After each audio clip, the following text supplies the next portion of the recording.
I'm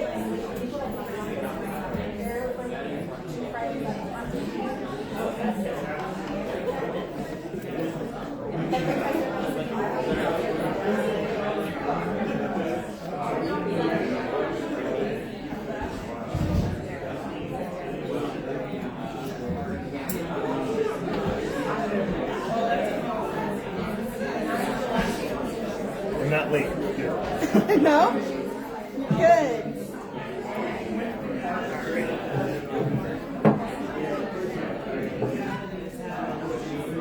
They were all wild outside. It was pretty great. Yeah.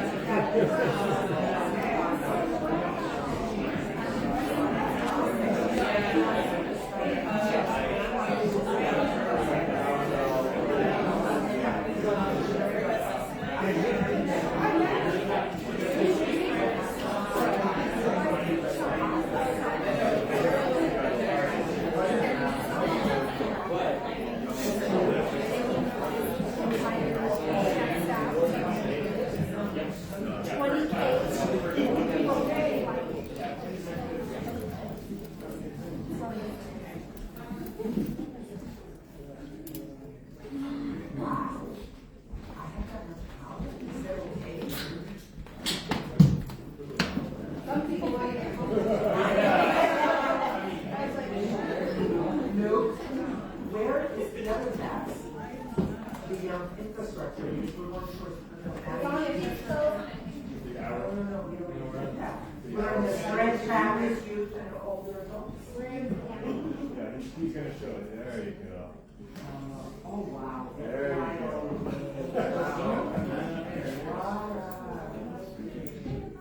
Okay, so let's go ahead and get started. Thank you for the meal.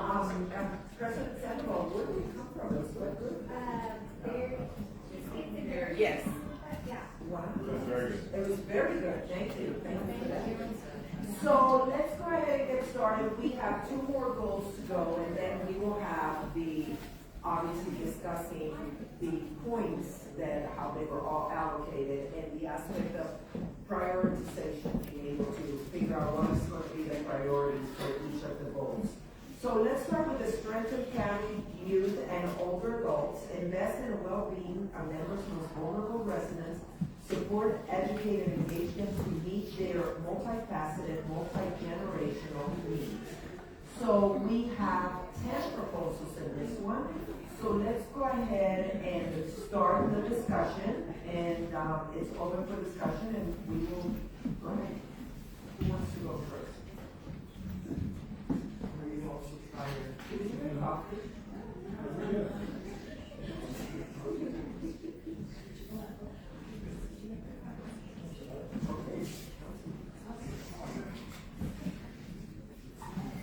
I would just looking at line number 9. Okay. To increase staff capacity at the Office of Children's Affairs for grantees, youth violence prevention task force programs aimed at reducing youth violence. That's one of the ones that just jumps up for me. And I know that dramatically understaffed. Who else? Thank you. I'm going to start with the Office of Additional Public Defenders, the juvenile number 12. 12. Yes. Yeah, number 12. So I know I talked about this earlier this week. How we approved this to have our youth receive representation in our municipal court system, which had never happened before, which meant that youth were actually representing themselves if they could not afford an attorney. So it's an incredibly important program. I did send everyone in a Teams message with a document kind of having some additional information that I learned and that we all also heard during the presentation with the Emergency Safety Committee. But just some of the numbers I want to point out.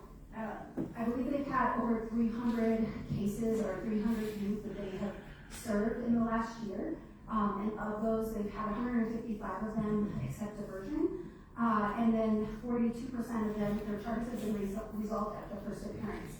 This actually creates somewhat of a cost savings, because if charges are being dismissed, if these are being resolved at the first appearance, it does then decrease the cost to our courts.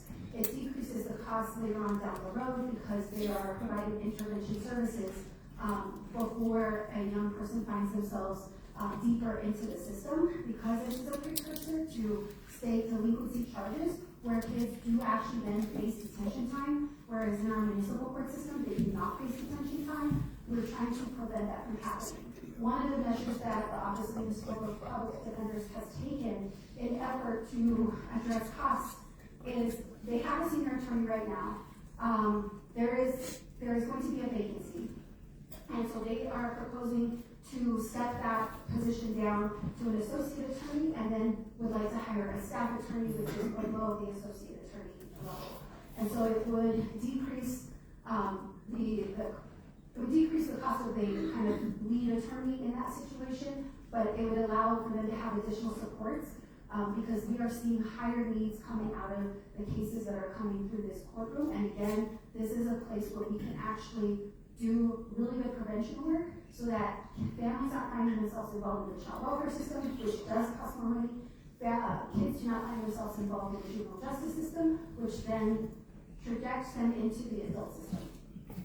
And I'll stop there. Thank you. Thank you. I think for specifically on this one on line 12, I agree. I think that this really speaks to what we've talked about of having prevention and root causes, not root causes, I should say more prevention, and looking at how we help prevent young people just getting caught up in the system. And so I think there's a lot to be said for being able to structure the office. And I didn't realize that they were looking at restructuring in that way, but that also seems to be an effective way to move forward. I do have another one that I wanted to speak to. It is on line 8. This is one that we had from last year. It's very specific to addressing child care crisis, knowing that there is reduced funding from CCAP waitlist. There's a whole bunch of things that we don't have control over. However, we do know that families still need care. Family friendly neighbor care is where a lot of parents are having their children cared for, because as they still go to work, you need somebody to care for your child. And I think that the Office of Children's Affairs has been really effective in being able to reach and build capacity of caregivers that are in informal settings.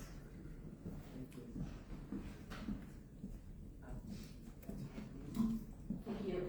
Because we're talking about child care, I'll read one of Councilwoman Fairey's, which is which is the other 10. Yeah. Absolutely.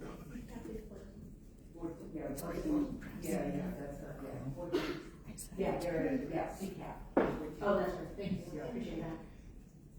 So it's under investing spaces such as recreation centers, libraries, parks, and other city or nonprofit spaces where children, youth, and families can gather and interact both formally and informally.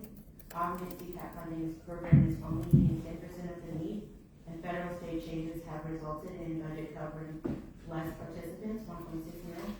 CCAP is Colorado's state supervised county administered child care subsidy program. Denver serves 3,019 children as of 12/16/2024. Less than 10% of those who are eligible enrolled in the program are eligible, Enrollment in the program has been frozen for months, meaning low-income families who would otherwise qualify are unable to access. And providers like Family Star and Warren Village have reached out about the massive losses in funding they are facing. We cannot let our low-income child care providers like these fail due to limited enrollment from these programs.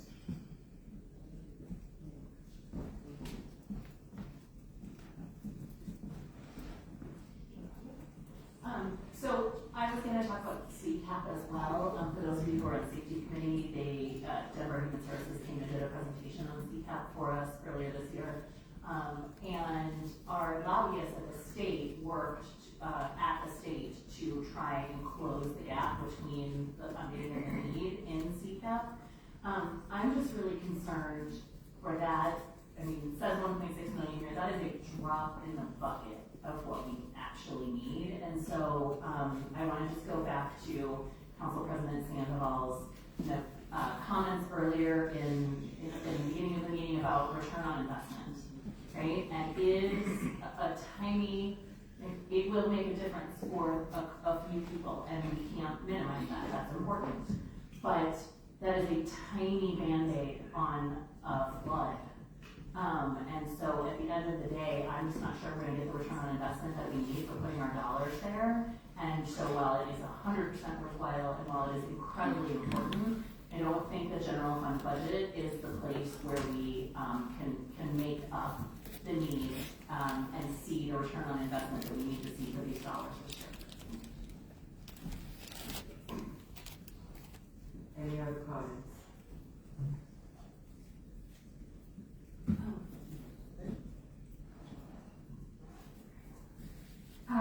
I think there might be a thought here when it comes to CCAP, and so looking at row 8 and row 8 and the row 14, I think, if there is a way, I mean, I don't know, it sounds like Councilman Kirby might be okay with potentially combining those two because they are very, I guess, related.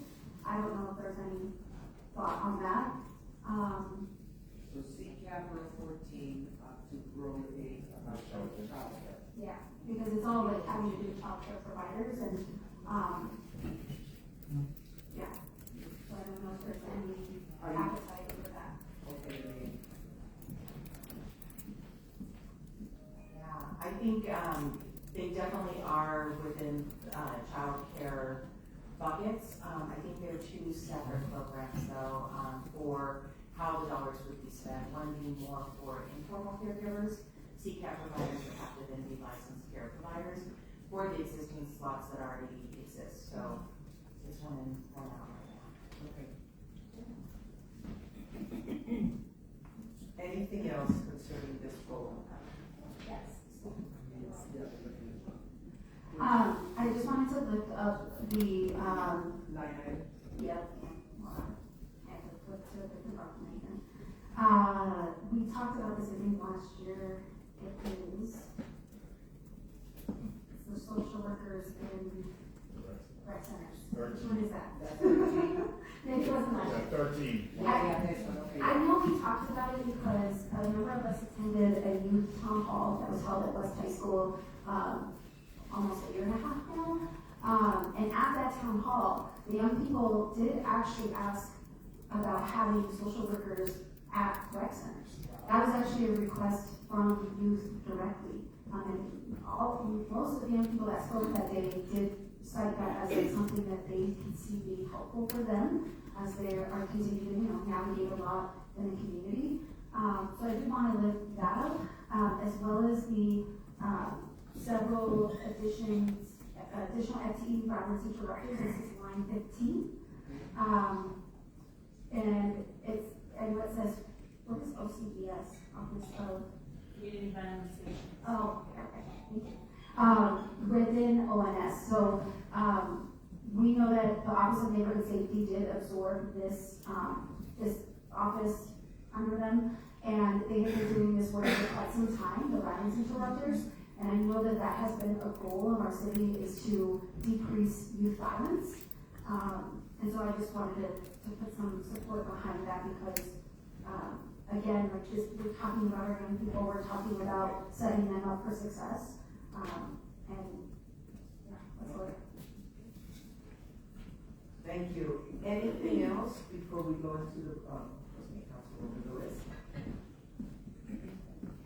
Thank you. For the youth social workers, in addition to the request from the youth directly, this is part of a request coming out of DEPHE's Rapid Health Impact Assessment process, which is also led and run by the youth.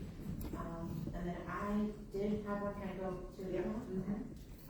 Which one is it? Line item? It hit it at some point, 16, home repair. Oh, we're there, okay, okay. So funding grants or micro grants for home repair or code compliance. So neighborhoods that have been underinvested in for years, such as, Mount Level, have many negative outcomes among them as a whole. Including code compliance issues. Many people want increased code enforcement because they have pride in their neighborhoods, but a lack of underinvestment, which causes a rise in code violations, should not lead to a vicious cycle of code enforcement for those areas, which could also lead to fines, liens, and other bad outcomes. So this proposal will allow people to secure funding to make necessary home repairs and get into compliance, which would increase property values without unduly penalizing people from underinvestment. This proposal would be funded out of DIDO or community planning and development, and could use equity maps or other tools to determine funding distribution. Additionally, the program could work by utilizing work done by existing organizations such as the Mile High Youth Corps or a city-run community corps. Thank you. Okay, with that, anything else before we start the voting? I just asked Luke if he's adding something to 15, it doesn't look like there's a descriptor. Oh, the violence prevention? Yeah. I'll have to pull it back. Oh, wow. Romero Campbell. What's it say? I was like, what? I'm sure I did that. Okay. Are you adding it, or? No, Yeah, I'm not, the descriptor just got deleted. I'm not sure I did that though. I can't see who's hovering over it. I can copy the original. It was 5. I don't know what 5 is. I'll copy it from another version. It's Are okay. you blaming yourself, Councilman Watson? I think that's what he was doing. But the erasing. Okay. Okay, so with that and doing that, can we start the vote? Yeah. Yeah, go ahead. There it is. Okay. Okay, there you go. Thank you.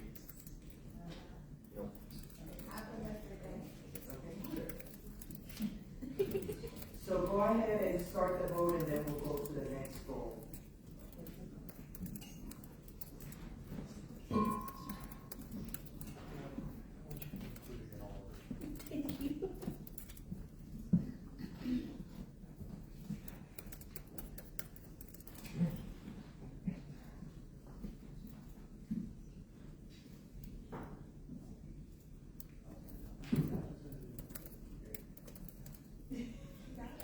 Just so you know.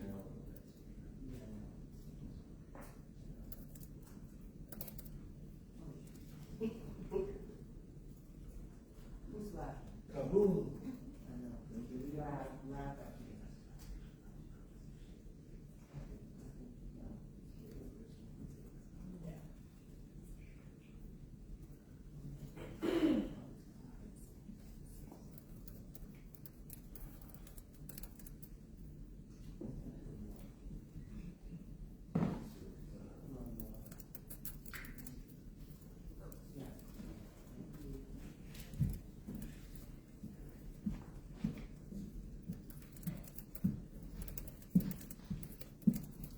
Okay.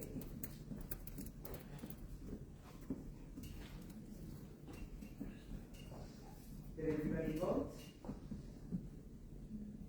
No. No. I've got a quick process question, Elizabeth. Sure. To the end, before we do the prioritization piece, can we look at, there's some instant messaging updates to some of prior votes? Yeah. And I'm just wondering if we have a moment for folks to just look back into our items, read and see if any of that impacts their prioritization of votes on prior stuff. I don't think a lot of time is needed on it, but I think there's a lot of information. I am fine with that. Council President, are you fine with that? I think you're done voting, just look at, you mean at the chat? Yeah, the chat. I keep saying I am. I was like, I meant at the chat. Yeah. It's, yeah. Jeez. I okay. have a question. Yeah. Is there a threshold of, Is there a threshold where something's gonna get included or not? Like, that's what we're doing. Yeah, that's what we're gonna do, that's where the fun begins. Yeah. Not just that we have to prioritize. Yeah, oh, yeah, finally. Oh, did I wake you up now? You're like, I'm waiting. Okay, so, yeah, we can do that, I mean, We it's should just make them look through it first.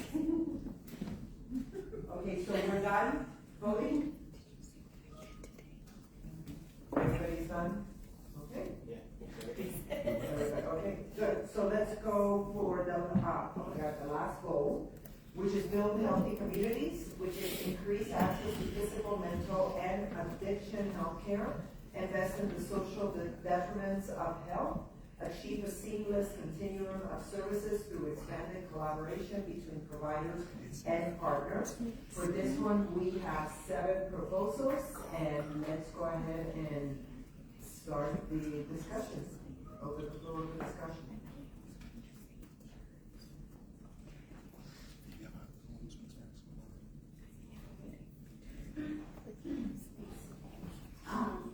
So I'll start with the Roads to Recovery request. I sent everybody just a little one pager. What number is it? And it's number 9.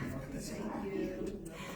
I know that Councilwoman Sawyer, you had asked me to look into some things, and so I did follow up on some of that, and so you can see, I'll just read it out loud so everybody has the information, but, this of course does align with our Build Healthy Communities. I also meant to say this earlier, but I want to also think about the, community health assessment. I want to bring that conversation back up to light, and the various priorities, that were listed on that, and that came from community. We talked about, I remember when we had that presentation in safety committee, we had talked about how that can be really a guiding document, for the budget overall. And I think as we're talking about this year and what we're faced with, I think it is definitely important to continue to think about things in that lens. With that said, I will go back to that. Okay. So, with Roads to Recovery, again, this is inclusive of case managers and navigators. Case managers are working with people with complex needs. There is a partnership with the Denver Police Department, with the Law Enforcement Assisted Division lead and the co-responder outreach case coordinators. Right now, it looks like it's split up into 3 major buckets. So they have general funds, they have Caring for Denver, and the opioid abatement funds, so we go out.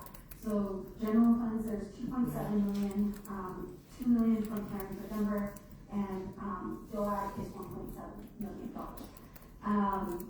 And so I think more than anything, it's just continuing to maintain that fund, right? So if we're talking about what the priority is, I would say it is about, and maybe this is like a wordsmithing thing where it's like maintain the same capacity, even though as in that same document, I have a breakdown of numbers of the most recent numbers that I was able to get from Aaron Atencio. I just want to note one number, and that is the 542 out of these numbers. Of them attempting to contact people, there's 542 individuals that they have not been able to connect with. And that is a resource issue, that is a capacity issue, because there's just not enough people, because this is very much grounded in the amount of people it takes to do that kind of level of outreach. But the impacts that they are having are going well. And so I just wanted to point to that, and the type of outreach that is happening through this program, it is showing success. And we still need more time to see that success come to fruition. So with that said, I think that would be the ask, is to maintain, because knowing that, look, I would love for it to be a fully functioning program, and I think that is in the cards most definitely, but I would at the very minimum want to maintain the current programming and capacity. So you are asking what wordsmith do you want? So it would say, and maybe maintain current staffing and capacity for the Roads to Recovery program. Okay. Do we want to vote, a straw vote about that? Are all those in favor to change the wording to that? Raise your hand.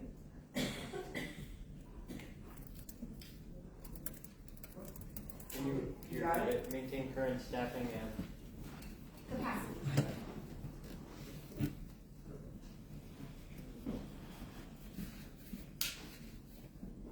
So March 8th, Denver Health expand medical assisted treatment from last year. I can't remember who brought this forward. Do we need to expand it, or do we need to make sure that it's maintained in the jails? So, me neither. I can't remember what this one is. And so it's for the medical assisted treatment. So this one, I haven't allocated points. I feel like number 8's not. I don't have enough information. Yeah. Or do you have an answer? Yeah, kind of. We'll see. You can share that. So, Councilmember Harity submitted the experimental medical assistant program for Denver Health in collaboration with the Denver Sheriff's Department. That was the previous one. Yeah. So she submitted it. So here's what she said. We dug into this in last year's budget and have since gotten more information through additional tours, meetings with the sheriff's team and Denver Health medical team, and continue to receive reports that Denver is not consistently providing the gold standard and medically necessary medications to folks who are detoxing from substances. These medications are one of the most effective means we have to offer effective transitions off opioids and other drugs and reduce the risk of overdose significantly upon release from jail. Folks struggling with substance continues to cycle in and out of our jails. Addiction docs refer to jail as a golden opportunity to serve folks facing this instability with medications that help their transition off these drugs, and we are currently missing this opportunity to serve our most vulnerable populations. Does this call for maintain or you continue with the word expand? Great question. I mean, yeah, theirs says expand, but Yeah. do we have to change it to maintain? I don't know. You're trying to get that answer from Councilman. Can we move to another one while you gain that answer from her? Anything else? Oh, expand. Expand? Yeah. She wants it to keep expand, okay. And that's from the, that's from the, Sheriff's Department as well as Denver Health, where they were asking for the explanation as well. Okay. Thank you. Sure. Question on that. Yes. Doris, man, come on. Yes, ma'am. So if this was last year's goal, did it expand in this year's budget? Good question. Yeah. Hold on.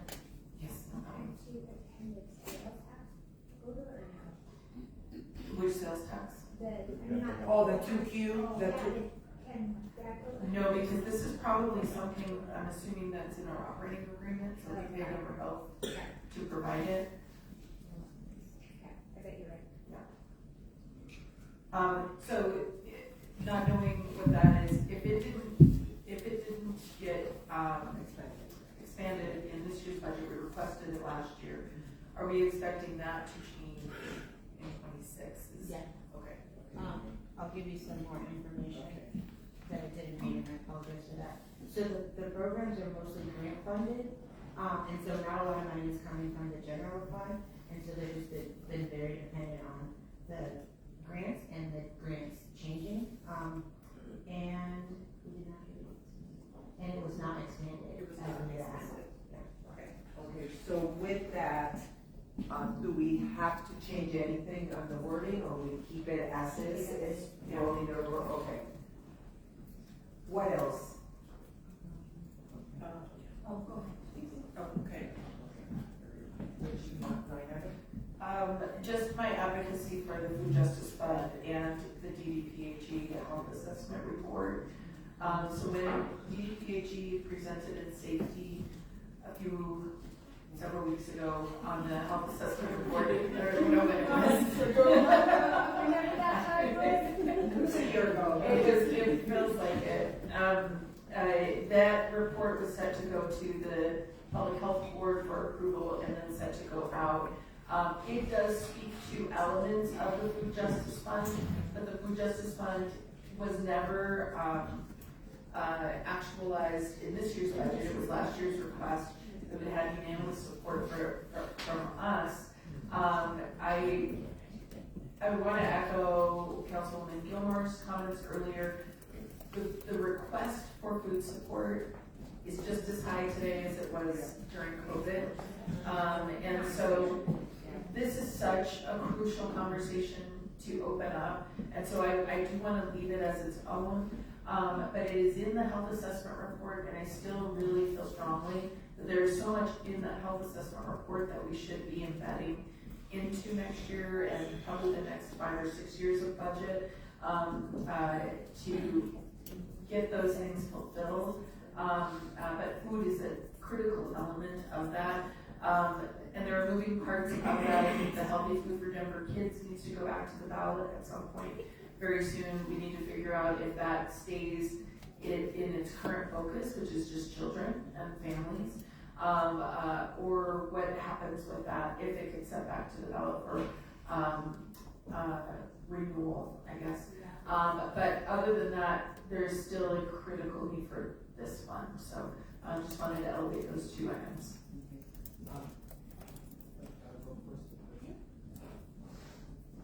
Thank you. That's what I was trying to pull up earlier was the CHOP, I call it, preliminary findings. So it's access to healthcare, belonging among transgender identifying high school students, firearm-related homicides among men of color, food insecurity, income, overdoses among people experiencing homelessness, racism, school dropout rates among select vulnerable populations, safe and affordable housing and transportation access, which are like a lot of the things that we talked about today. And so I'm proud of the fact that we are talking about these things. The other thing that I just wanted to lift up real quick was the medical detox. This is something that actually, and it was under Councilwoman Harris that I know she and I have talked about this a lot. The fact that we have Denver Cares. It's a social detox. It's not medical detox. And there's this it's an invaluable resource to have the medical detox piece as we continue to do the work with All In and roads to recovery and just continue creating that continuum of services and care. And so I did want to just lift that up, and I know it looks like I can't remember who owns the Denver Cares building, and maybe somebody knows that, but it's DHHA, Denver Health. Okay. But yeah, so that's something that I know, I think she may have had some conversations with them about that building and how do we update it, because it's really, really old. And I know I put it on my list for bond. It did not make the cut. So there's that. Then we'll go to you. So Councilwoman Gonzalez Gutierrez just answered my question, which was, did Denver Health or anyone else put this on a bond list because it is a capital project, and so it was on a bond list that did not move through this Department of Finance to the subcommittee? Is that correct? Right, I don't think they put it, I think they put everything, they put all their eggs into Westside. Okay. Okay. Yeah. Got it. Okay. That's good to know. Thank you. I will say, Denver Cares is a really important facility, and it is a really important service. I also think the city cannot be all things to all people. We do not have a tax base for it. And so, this is the responsibility of Denver Health, our contractor. And as such, I don't think we should, be spending general fund dollars on, or capital improvement dollars on this when our needs for our residents with our tax dollars are so clear at this point. It would be great to know from Denver Health if that is something that they're considering based on the 2Q funds, like maybe saving up over a series of years for capital improvement or something like that. So I just think that would be helpful to know, but I just, in a budget year like this one, I don't think we should be doing DHH's job for them. I believe that we'll do finance and Thank you. I reached out just to Stephanie with Denver Health while we were talking just about that MAT because we had asked about it. And she did say there is an extreme need to increase this programming with the sheriffs. That it reduces recidivism, promotes rehab, and it's cost effective, supported by evidence. So just wanted to share. So, Councilmember Sawyer, I totally get your comments about the funding. It's my understanding that the state, Medicaid's a federally funded state administered program, and the state of Colorado changed their reimbursement so that social detox is no longer eligible for Medicaid funds. So, it will be eligible. Medical detox is eligible for Medicaid funds. Social detox is no longer eligible. So, to your point, should that be our problem? I don't know, but that's the sense of urgency for this particular line item now. Can I just respond to that? Sure. And I gotta respond to the follow-up question. Thank you for that. Follow-up question to that then is this the $20 million for a facility, and that $20 million facility has to exist before we switch over to a medical detox facility? Or is it possible for us to move the program from a social detox to a medical detox without a new facility? And I mean, I'm looking at you, but I'm really looking at you, Louis. Yeah, I know you. I'm typing away. You're typing away, can we go for? Yeah, and then I can, yeah, and then Thanks so much. I just wanted to add, and I think we all were feverishly texting Deborah Hell at the same time. So I didn't type them on that one, so I'll let Lois continue working on that. But I wanted to go back to Matt as well, and why I think it's so important, and Deborah helped send a little more information to give specifics on the reduces recidivism and promotes rehabilitation. Some specific points I think it's helpful for us to hear is that incarcerated individuals with access to MAT are less likely to be rearrested or returned to jail or prison. Treatment supports rehabilitation rather than punishment, alignment with goals of restorative justice.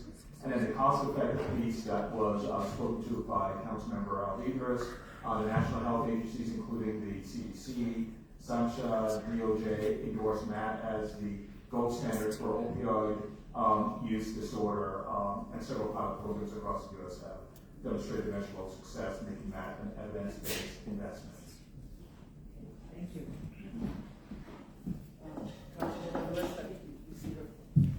Is Deborah helping out? So yes, so it's my understanding that the city owns the building and Denver Health operates, which is maybe why they are interested in having it be 3.7 qualified.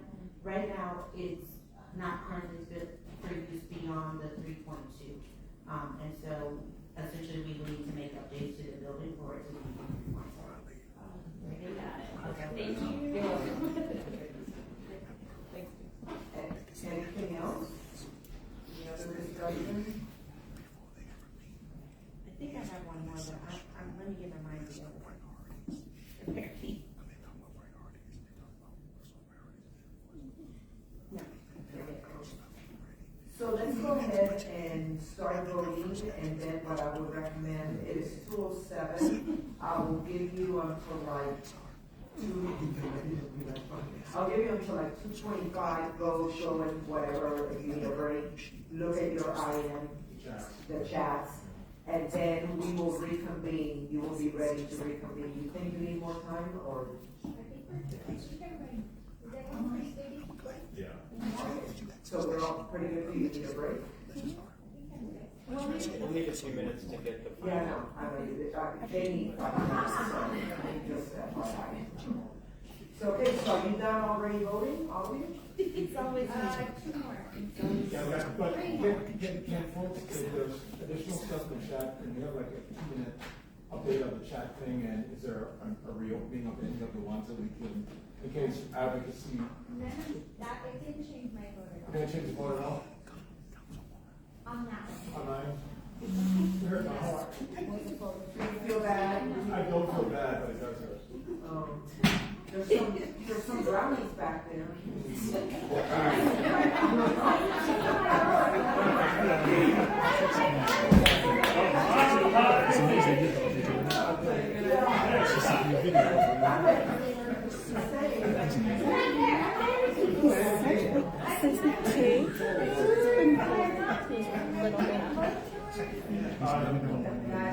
Nice job. Uncle Benjamin Button. It's like relatives of Man Betty. I did it.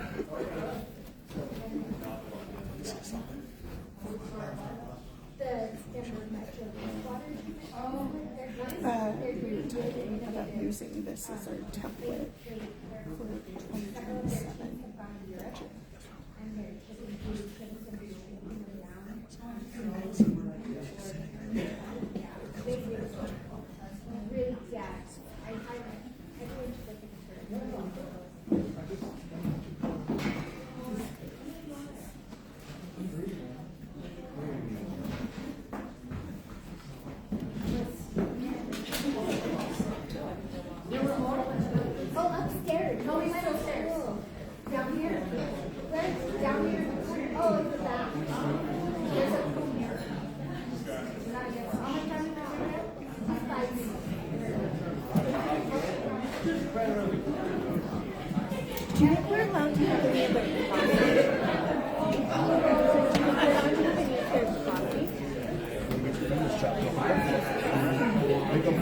She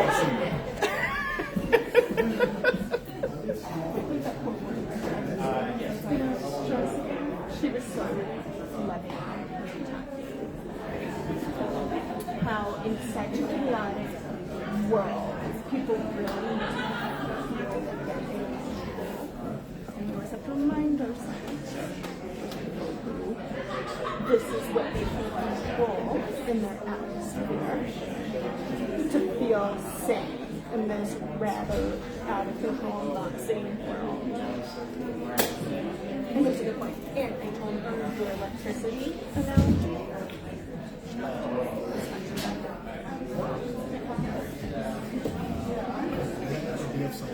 So you go home, riding high now. You hook the green girls, that's no. When I write my next book, unless you make me agree. So when I write my book, I have two analogies. I can make a whole section of just a chapter.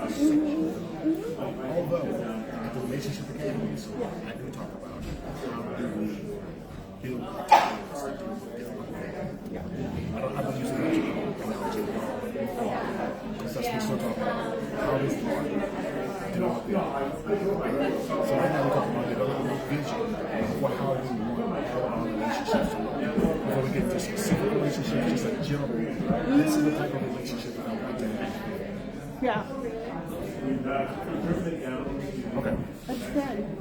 Do you have worksheets? No, but when I do that, when I do the thing, resilient, I'm excited about this thing. I'm actually really excited. Our worksheet. Have you ever seen me around working? I'm gonna go get coffee. I'll follow you. And then are you heading out?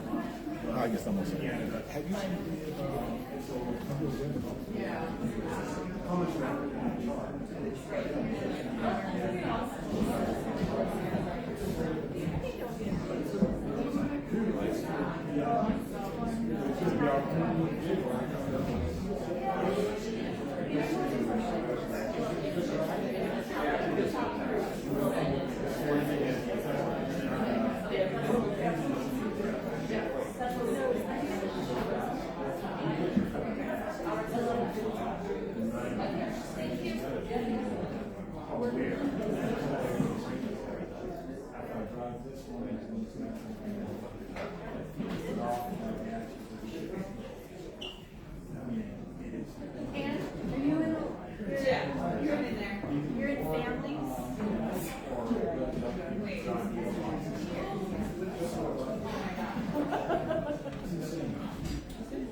send it out?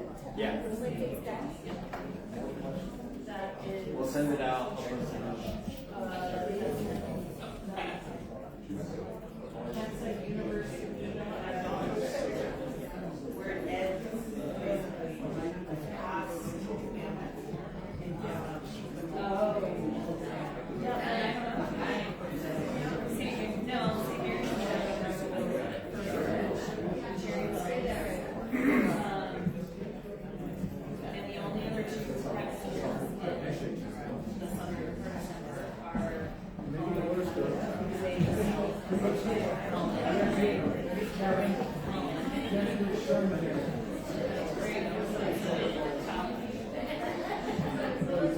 So Kent is at Colorado. It's so funny. So I look at university in Hampton and there's Kent Place residences. You're like, yeah, that's not it. That's not it. And there's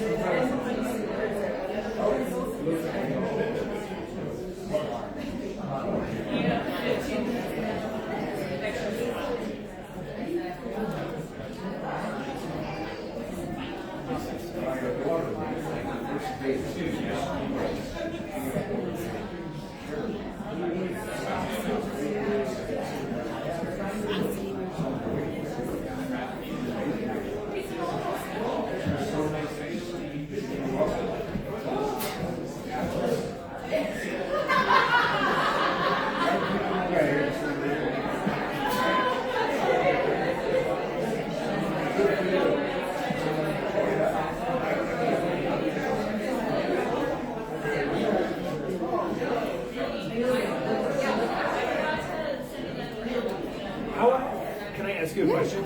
How are things going with that biker community over there? Douglas Danger and all those characters. Wait, was Douglas Danger the one who like poisoned you? Yeah. Is that his real name? Yeah. He changed it.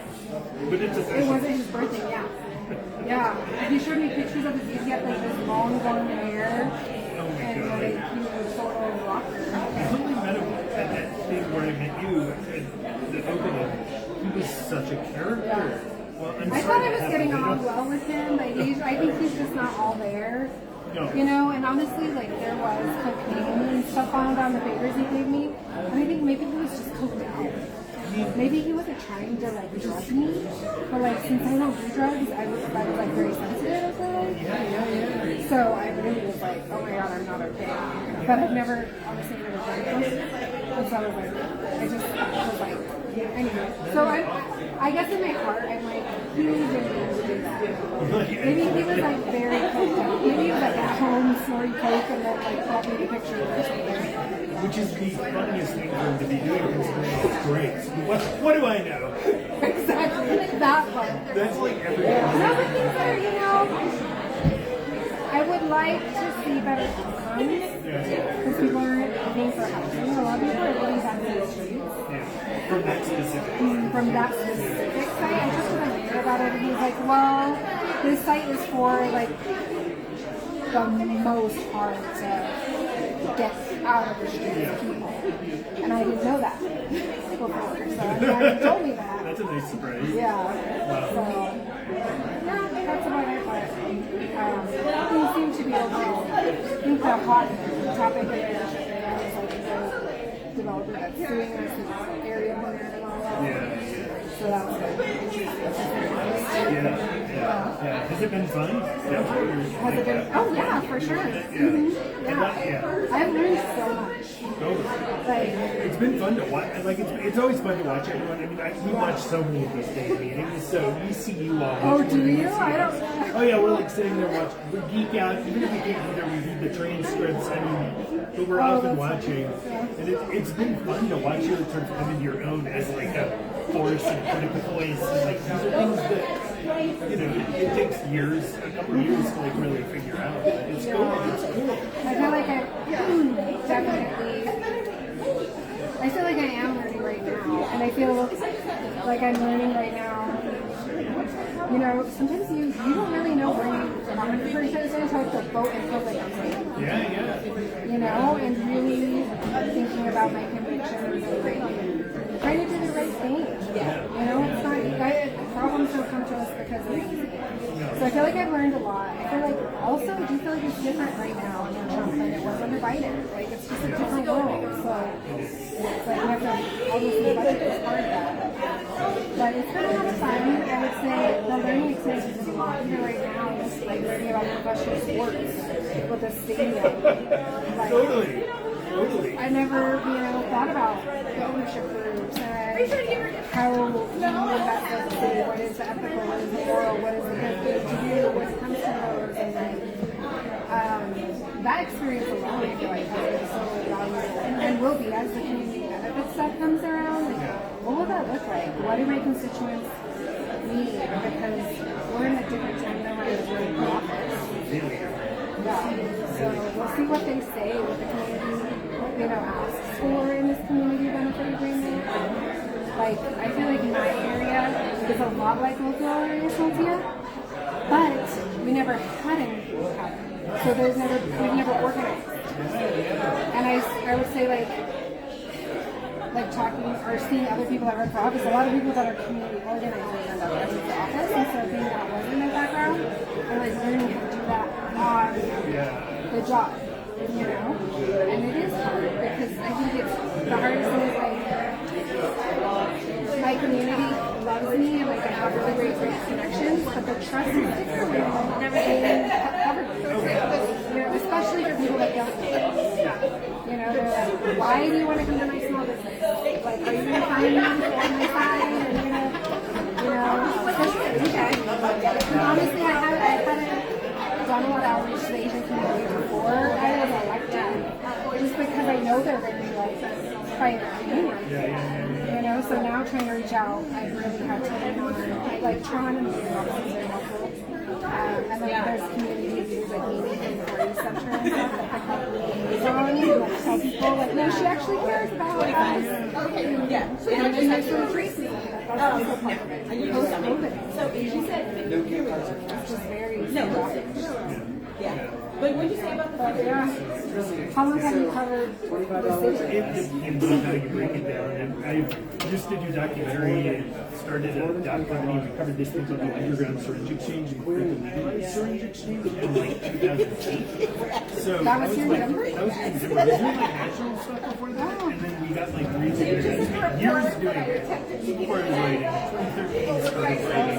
That's right. A while. In like different forms, but as a writer since 2013, oh, I will. did write I actually told myself I cannot get a marketing conference so I can make more time for TikTok. Before that, state politics. So that's the fun part.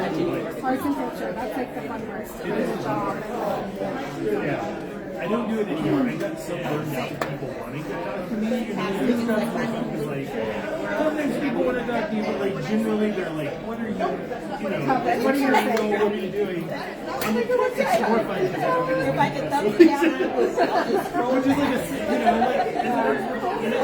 disappointing people all the time because they all want coverage and they're all so precious.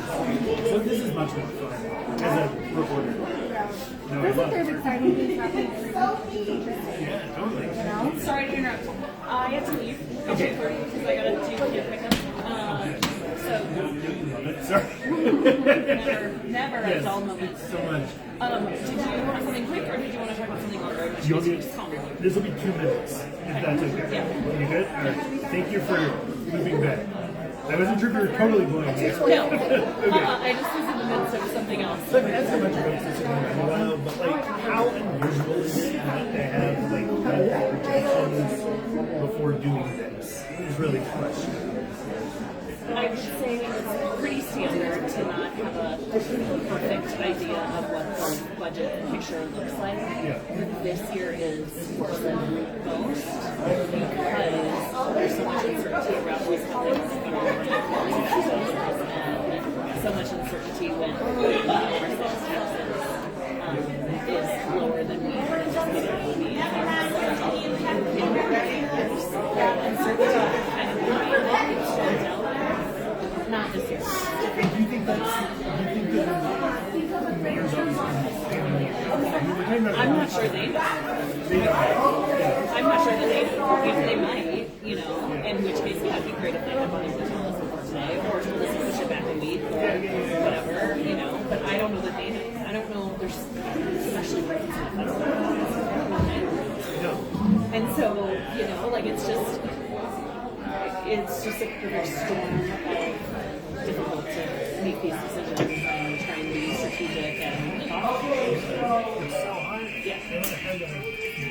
Let's go ahead and get started. I mean, I really got there. It would have been some good. It's just Councilwoman Perry made an appearance in our meeting. I put it in the chat.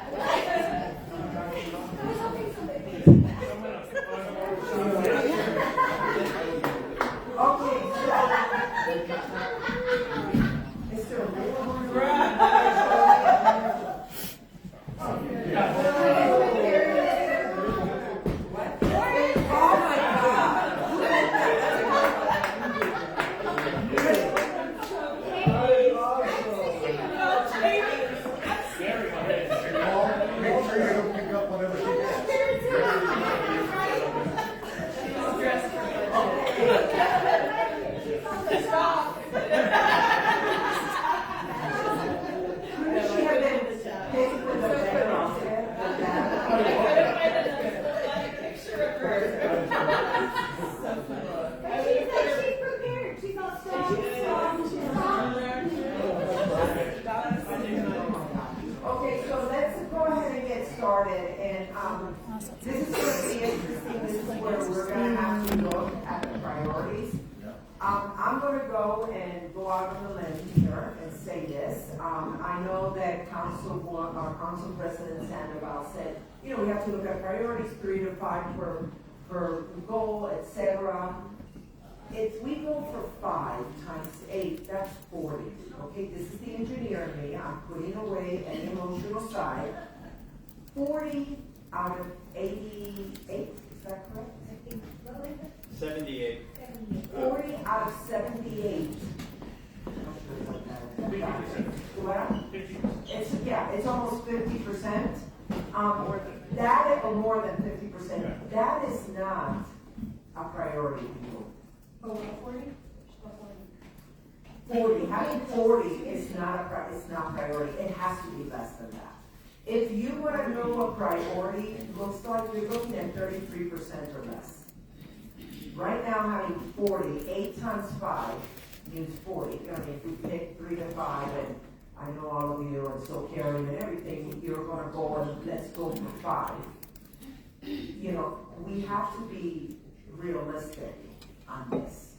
So that's something, some food for thought, especially when you're looking at that you have to figure out if it has the ROI, what is the impact, the better use of city money. I mean, the basic needs. This is not who said it. The want to have versus that what's needed to versus what you want to have.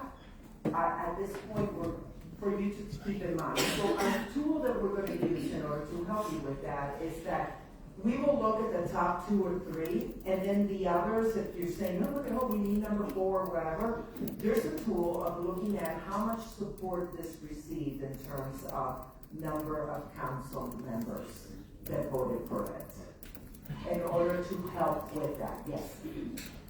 The only thing I'll say is that some of the goals had more than others, and some had less, and there's a variance. We have thought about that. Okay, we thought about that, and that's, engineer brought it up. yeah, I brought it up, and I said, but that doesn't mean because everybody, you're gonna have 3 or 5 because it's so important. Then what about the other one that has very few? Maybe you should only have 2. So in reality, you should look at 78 times 33%. What is that, Luke? 78 times 33%. 28. 28. Let's say it's 28. I mean, in reality, because if not, it's going to be like extremely long. You're in a reduction year. I mean, I'm just being honest. The engineer, Amanda said, go ahead and say it. She prefers that I said it rather than her. But that's, I mean, that was when I met with Lou, Council President Sandoval, and also Pro Term Romero Canvo. I brought it up. I said, guys, we can't do this. You can't put 50% of all of it through. That's not a priority. 26. 26, thank you. Councilmember You Calculator see, over here. and Councilmember Watson, the A student, thank you.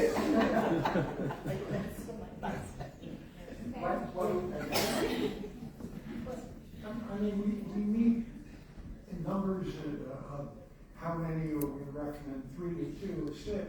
We need to be really clear on what our priority is, regardless of numbers. So, But I think we need to speak loudly. yeah, and I understand that, but putting through more than 50%, that's not a priority. I mean, it's a priority when you have a budget at your house. Do you keep on putting everything through? Not everything is a priority. We need to put through everything that clearly states our priorities. Good word, yes. After the grouping today, we ended up with 65, down from 78. So 22. That's not a priority. I'm sorry. I know how important the city and county of Denver residents, employees, everybody needs everything, but 65 out of 78. No, he said he's 78, he's 65. 65. Yeah. Starting with 78, grouped down to 65 today. Yeah, so if it's 5 per, now we're looking at 40. We've done a good job. No, I think we have.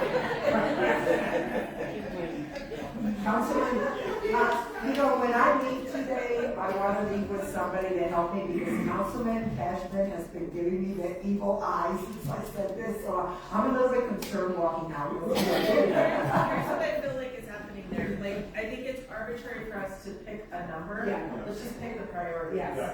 And that was. Yes, and we'll pick the priorities, but that's why there is an extra, you'll see an extra column that says the number of council members that voted for that. Sure.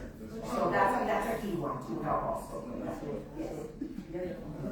I'm not clear on whether the policies that were supported only by 6 or fewer members, no matter what score it got, are they off the list? No.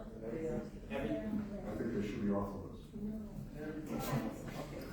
Which thing should be off the list? If it's only got 6 or fewer points from. If you look at the scoring sheet right now, I'm looking at community safety. Yeah.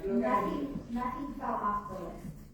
But there is an outlier, and we'll have to go through, and we're gonna have to have that conversation because there are a couple, as we open up the tab, there are a couple outliers where the total points and the percentages are high, and the council member support, like how many council members voted for them, are under 7.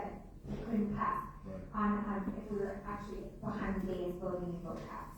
So that's the conversation that Elizabeth's team is up for, is to be able to have those conversations, because there's natural breaks in a lot of them. You'll see, there's a couple outliers that we're gonna have to have a conversation about. And so that we could get out of here, wrap it up, and write a really thoughtful letter about our priorities. So let's start with the first one. Thank you, Council President. So let's start with the first one. Now this is community safety.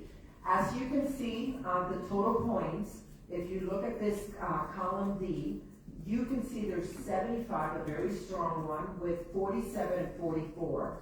These are the ones, the first one is maintain or increase general fund for STAR program, maintain or increase general fund for the police network investigation program, and increase deputy monitor position and expand OIM. So all of these, if you look at these, how they came, now you go to the side, the percentages is from 29%, but you can see here, 12 members supported it, 10 and 10. So these 3 priorities, me looking at it, it's like, wow, you're the priorities when it comes to community safety. The stat explain. Then from there, if you go now, let's go down, which is the next one, and the next one is you look at the 10 million allocation for community grants, and then even the additional installation of speed and red light cameras, you can see, oh, what is that? That's the formula. Like the formula. Yeah, So just push the button. You just pushed it, Yeah. Come outside of it. Yep, Yeah, there you go. There we go. Okay, so there, as you can see, this is a good representation, that you can see 4 members supported this, 6, 5, 5. So that column. But you're still, you would say that community safety, you're empowered. No, I'm not using safety. I thought we were doing over that one. No, this is just. Okay. She's like. Did I fall asleep up here? Okay, so basically here is. Got it. Okay, I got it. So here, this one is, I think, quite straightforward. There's 3 goals, there's 3 proposals, and they're a priority. You all agree with that? So we have one down, okay. So let's go ahead and do. I see a different finger for Louis. Oh, yeah, I'm sorry. Oh. Finger you see. Zero side finger, aside from that. That's why it broke. That's why it broke. She's been using it a lot. Go ahead. I just wanted to make a comment about the 7 votes, because I might have voted, I don't know if that's there, but 7 council members, I might have scored differently if I knew that once we got to the end, that would be one of the criteria that we would be applying to the last one, so I just wanna say that, because I wasn't thinking about it in that context, I was just thinking about the points. Okay. And I don't think that. We've done this, and I think we did this last year. I think we did it the year before. I think we did it the year before that. And so I think this is just something that we don't have it on the main sheet. And if you want me to do that next time, we just put that column there, just as a reminder. But we have scored this. I think since I've been here, I remember us always tallying it, because then you can see if it was a budget amendment. Do you have the support? So it's good for us to know at the beginning of the year and throughout the process. It makes sense, sure. Okay, thank you. So let's go ahead and do, the empowerment. Yeah. And here, for this one, here we have, interesting break. We have 30% and 11 council members that appropriately staff and resource of Office of Community Empowerment and Engagement. So that's really that's a main priority. You also see it here now, there's a huge break in between. It's like almost half less that we're looking at improved neighborhood involvement, but there's 8 council people here, maintain or grow the participatory budget program in 2026. 10 council, I mean, so here is where we're gonna have to discuss, because we're looking at 5 priorities, which is great. I mean, we all said between 3 to 5, but then now all of a sudden, 5 you're at the up, and then all of a sudden it's like, where else could we then cut a little bit? Yes. I would say I get that, but I think like, for example, the 2 million for immigrant services, I think that one clearly has a lot of support, and it's like a very specific, so I wouldn't want to cut it out. I know that's like on the lower end. I think everything in green. Yeah, I agree, even though it's a lot, I think.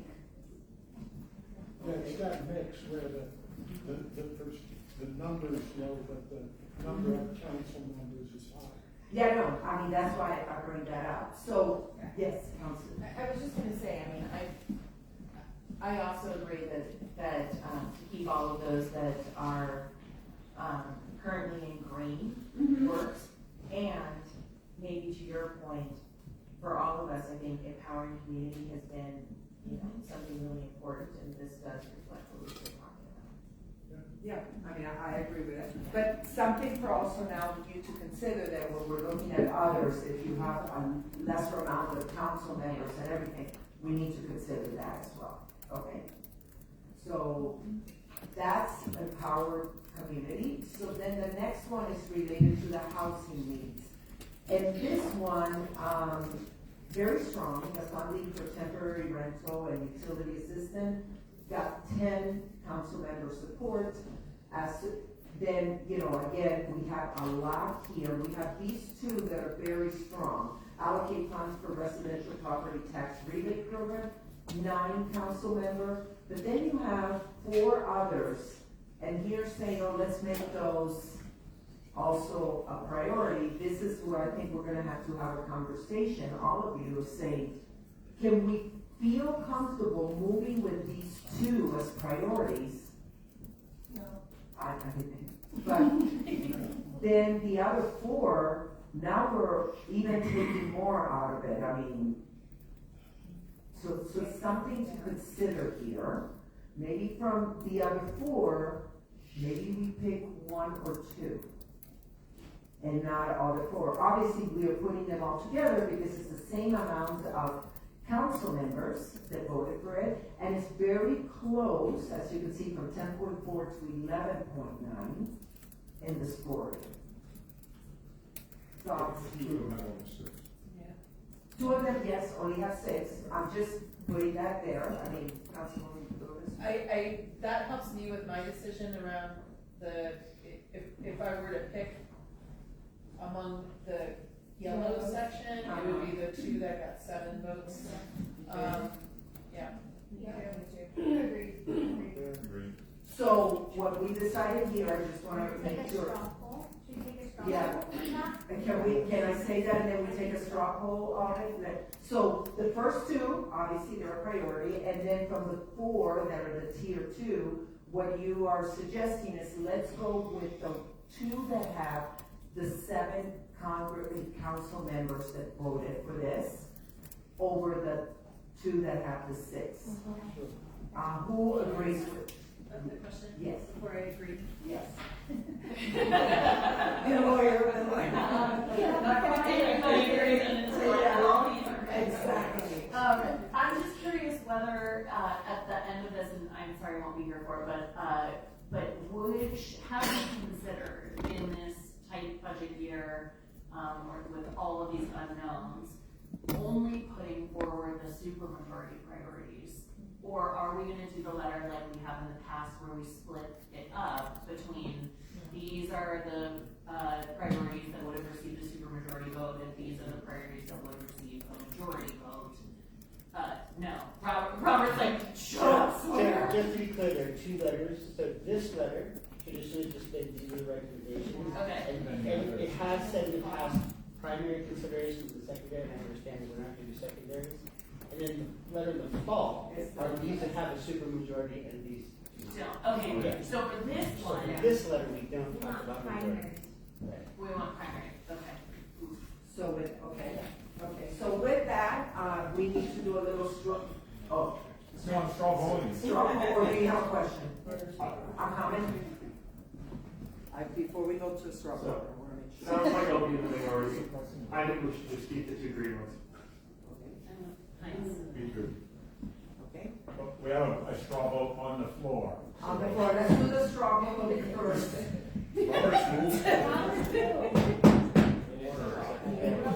My battle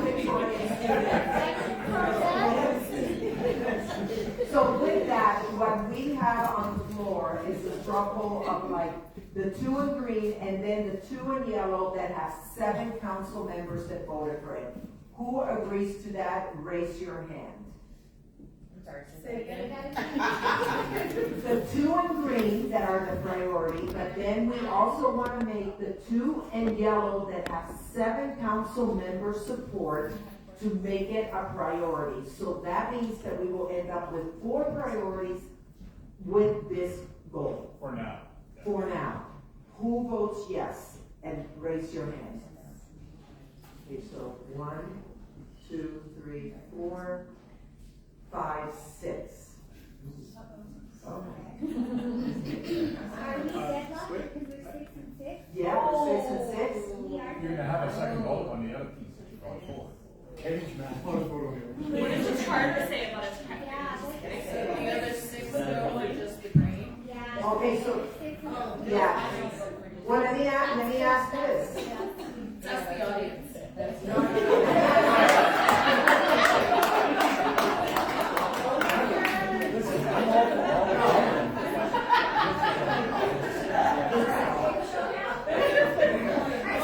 Okay, can we do this instead? vote, meaning that if you agree with having 4 priorities, and priority 3 and 4 are the ones that have 7 council members, that voted, that's one. And if not, the other option is the priorities are only the ones in green. Okay? Let's do that. So, but you can only vote once. Okay. Let's figure this out. Okay. So who will say yes to having 4 priorities, of which is the 2 greens and then the 2 yellows that have 7 council members as support? Raise your hand. Okay, I'm going to start counting. 1, 2, 3, 4, 5, 6. I declare a thumb war. Okay, so who's voting to keep the 2 green? Who wants the 2 green? 1, 2, 3, 4, 5, 6. The people that did not vote. But you know what? I love these people. You know why I love these people? Because they're living.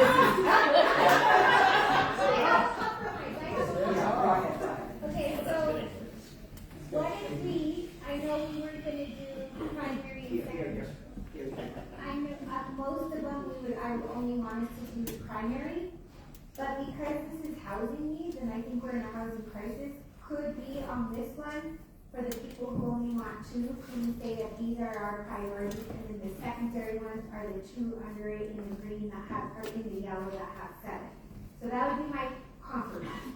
The letter would say that primary is funding for temporary rental, dismiss, and then the other 2 are our secondary ones because it's a tiebreaker, where we don't have a tiebreaker. Okay, do you all agree with that? Yes. Okay. Did you get that? I actually really wanted to see the Watson SGT dance. Well, if we're gonna end up early, I will have him come up here and do it. We have music. Okay, so let's go ahead and just work. You got that, Lou?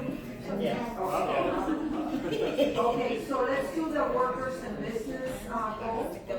Here, how we see it. Okay. Here, what we have.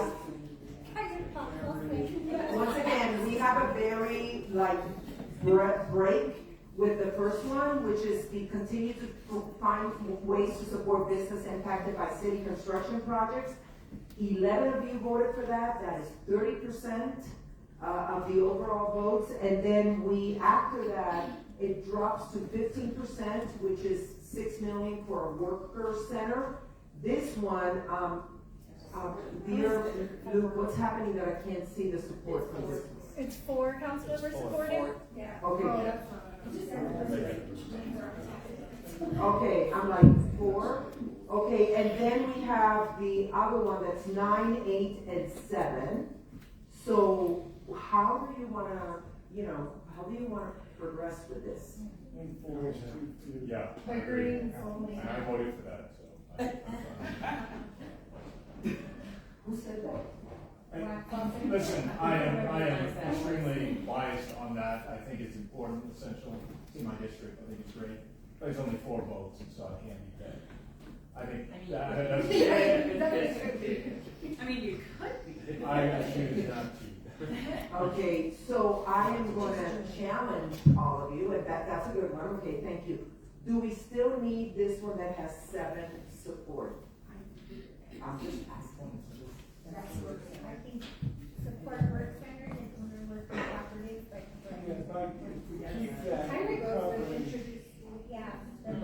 We're covering the one we're cutting out. Yeah. That's what I thought, but I just want, so we are down to 4 priorities in this. Okay, perfect. Then from this one, we're gonna go to climate response. In climate response, we had a big one. We have here 5. We're gonna have to pick them. This is hard because there's so many votes. There are 8, first 10 supported it, which is the big margin, 27%, and then it drops to 17%. 8 supported this one, which is the $50 million in 2026 for the ambient loop. I know that's also important, and then it goes to 14.6, 13, and 12. Again, I'm gonna reiterate, we've taken a good amount of numbers from prior goals. Do we feel this strongly about this one that we have to push N5, and I'll go through? Yes, thank you. And by the way, I wasn't making bad eyes. I fell asleep around 12:40. So, and this is exactly what I was talking about in that later chat that we had. This indicates that climate is a major priority. So I would be very comfortable in listing all of those. And then at some point, the budget discussion will sit down and say, well, these are the ways we'll address climate. But I think that makes sense. Thank you. I would say I'd be willing to keep more here since there's a fund for managed recognition. That's a good point. Excellent point. Okay, good. So we're moving forward with these 5, correct? Okay. Yes. Oh, yeah. Just to put a note on 50, we're not gonna get 50 million in climate funding. How is that gonna, how are we gonna react when the administration says 50 million? Yeah. We'll wordsmith these. What? We'll wordsmith these. But you won't put the 50 million? No, we haven't included amounts like these in past letters, so it'd be more of a policy. Okay, thank you. Okay, so thank you for bringing that up. So let's talk about infrastructure. And in this one,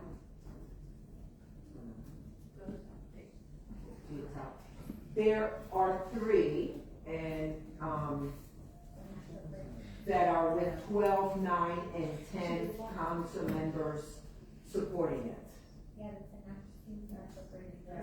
I mean, for me, I think that looks good. Okay? And then the next one is the family youth.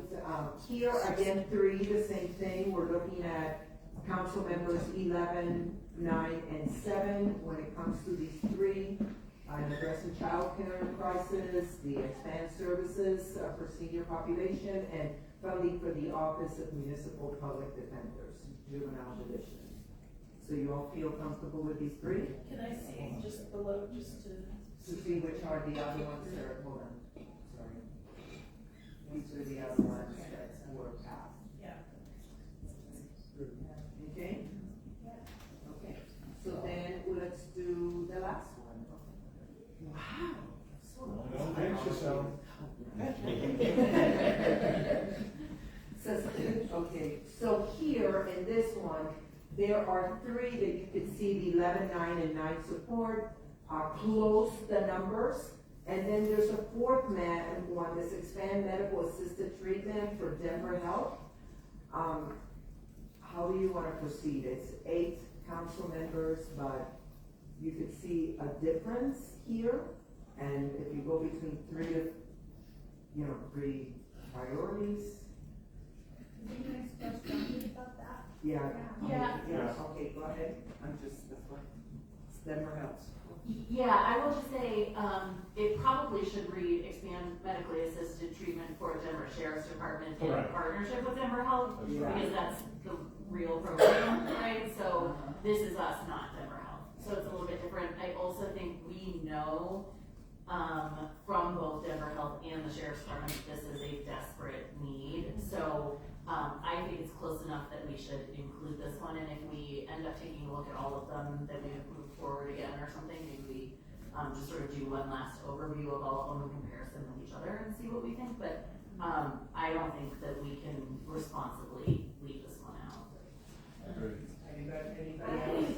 I don't need to add any words, I'm just saying I agree, I feel strongly with this one. I agree changing the name, the term of it, because it looks like it's Denver Health, and we should be funding our program. Yeah. You did the change? Yeah. Okay. So we are moving forward 4 for this one? Yes. Okay. So so with that, Luke, yeah, 31. Luke, do we know how many do we have total? 31. 31? Can we, Luke, is it possible to look at all of them? If you give us 2 minutes. Yeah. I mean in relation to each other. No relation, I can see because, 31 is still a high number. So can we give Luke and the team 10 minutes to do this? 31 out of 65. Of course. 31 out of 65 is close to 50%, that's not that great. Sorry.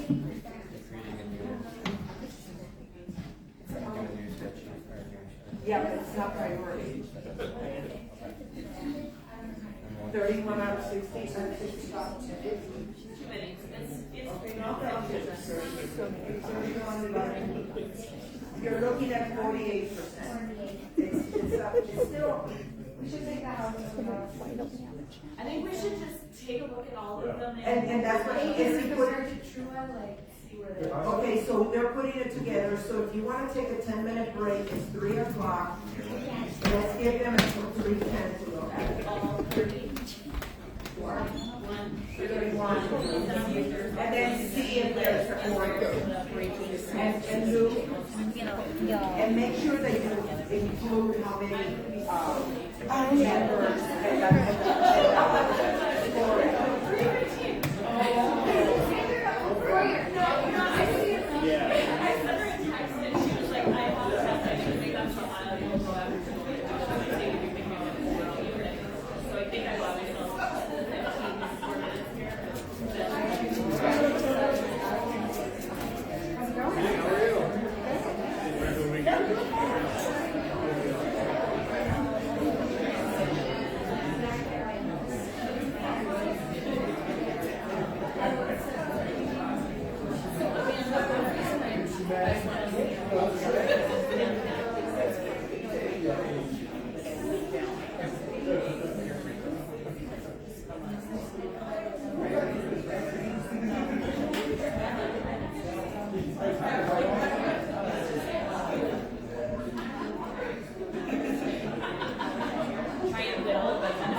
But you know that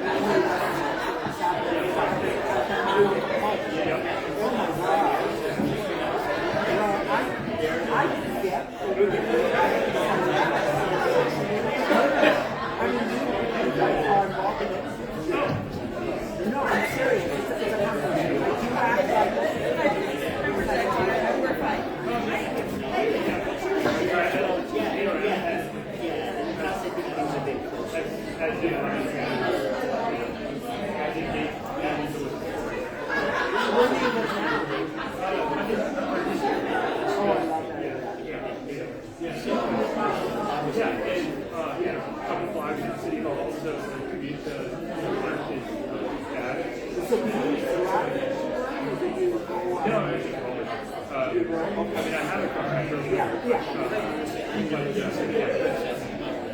It would take you way longer to get in and out of your car. So you're in the Golden Triangle. I like that. Yeah, it's some of it is it's nice. Like it shields off from things, even at the moment. The highways are and in fact, spear And you're central enough that you can go by yourself and get stuff. Yeah, I like that. I go to, it's not that area. I go to Furious Theater in Tacoma. Yeah, and I really like that. Yeah, you can see it. And the way it's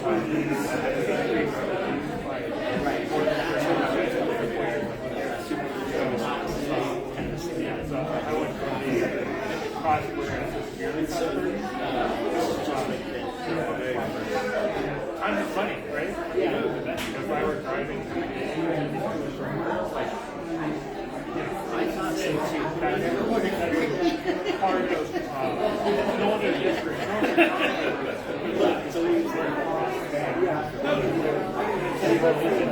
But sorry about that.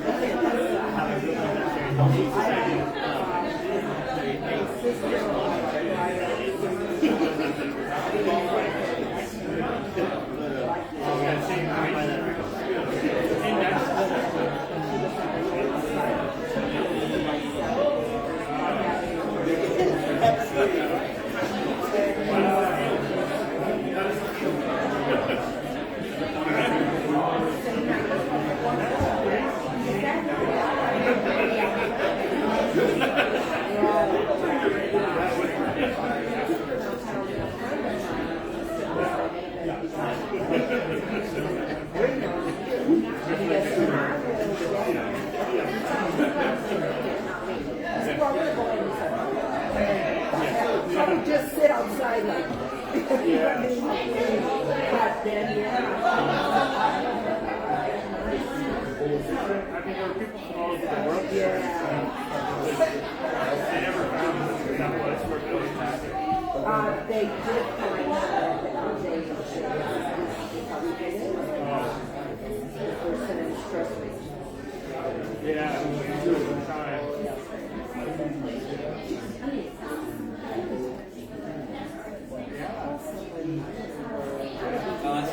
Well, there was an Uber back then, but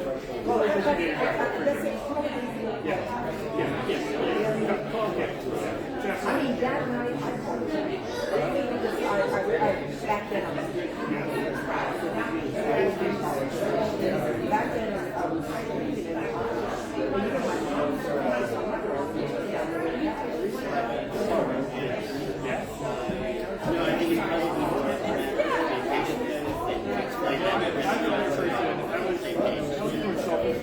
I was thinking this was a better place for me, and this world a better place.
finalize the minutes.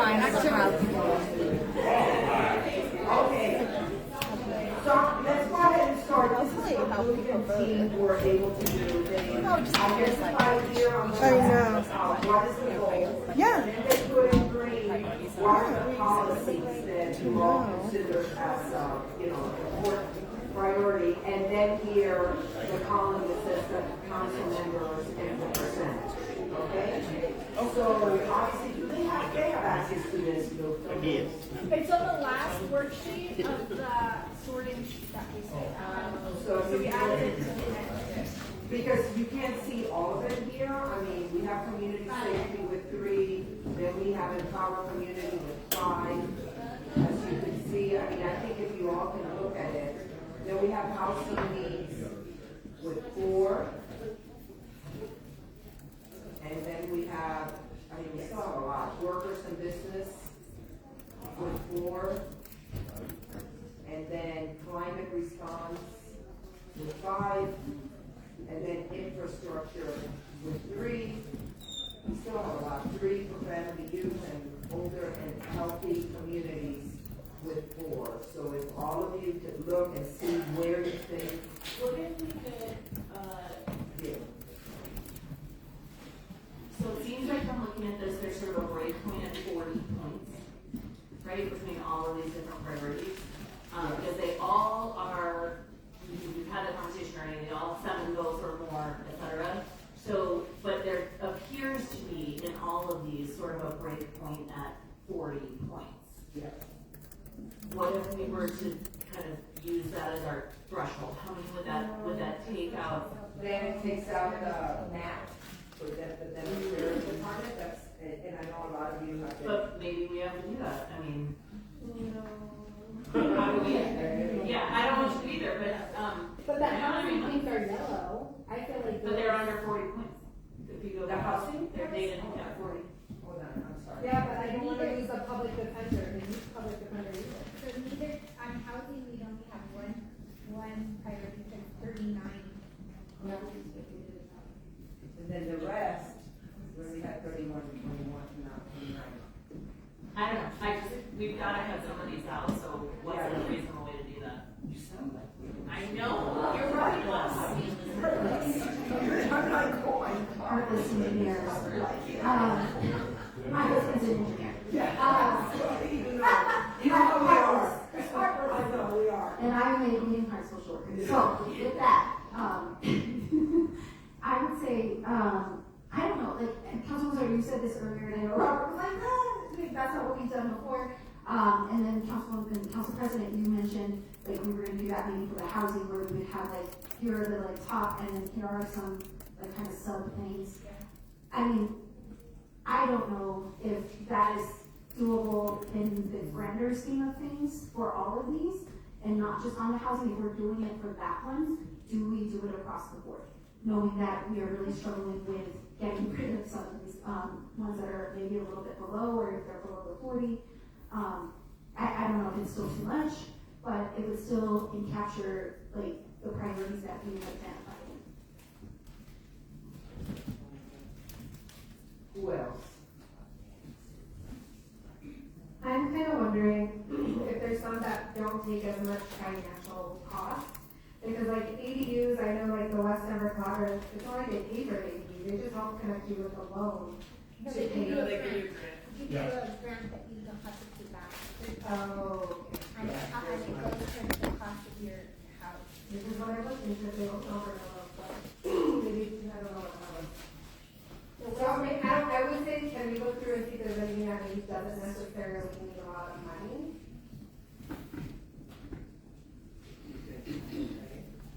Who else? Also, what about looking at those things that are priorities as it relates to maybe policy or like the fully actualizing the DHE health assessment report? Like that is like a value, that is that's, you know, and even like the roundtable, the renter, what is it, the implement recommendations made by the residential home stakeholder group. That's also like a policy thing. It's not necessarily have an exact dollar amount assigned to it, but it's more of a values of, hey, we have this group working on this thing, just like with DPHE's health assessment, they've been working on this, collecting this data, and we want to fully actualize it, and that we know is going to involve additional work. And so maybe it's splitting out those that are maybe more policy focused and values based versus those that are maybe more tied to a direct funding need.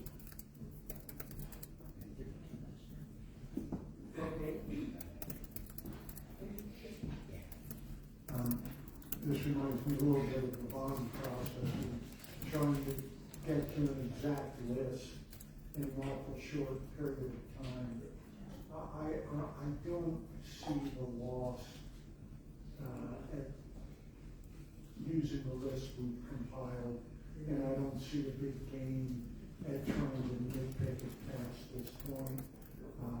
I think we've established priorities. We've given the mayor a bunch of great ideas, and at this point, I think it's up to him. I agree with that. Anybody else?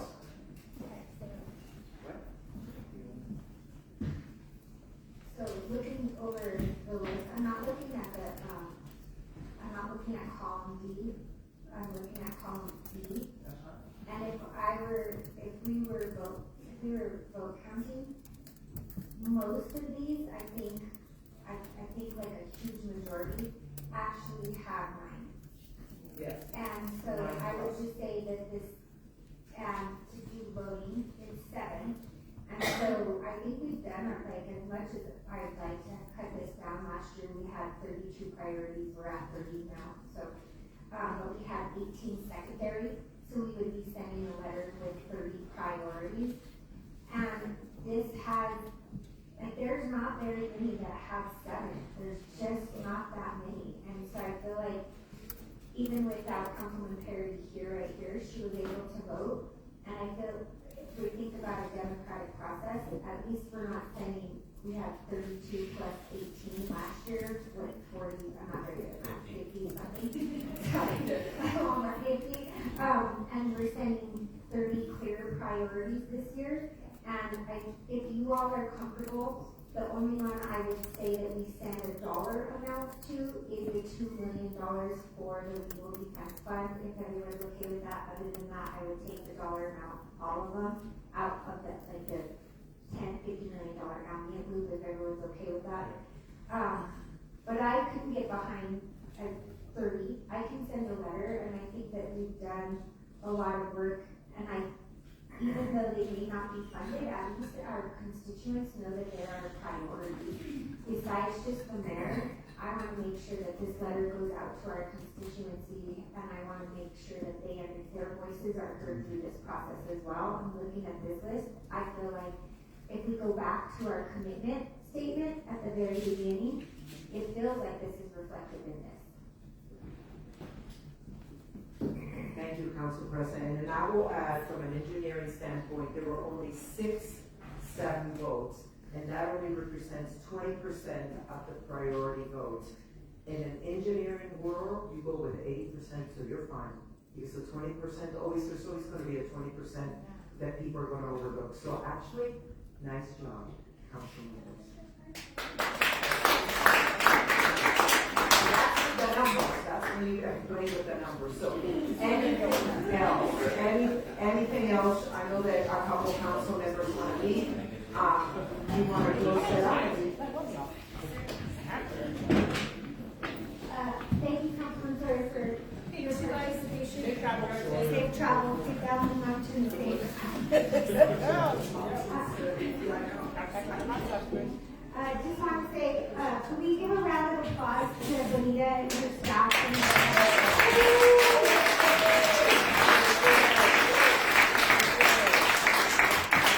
I'm going to call out a few people. Luke, thank you. I'm going to call out a couple of my staff. Gina, thanks for setting up the meetings with Elizabeth and everybody. I'm going to give a round of applause to all of our council aides who traveled. Let's give a shout out to the mayor's office for being here so they can hear all their priorities. And let's try and last to the community members who made it up to this beautiful site. And thank you guys for participating. Before you stop, let's give an applause to Council President Sandoval for pulling us all together.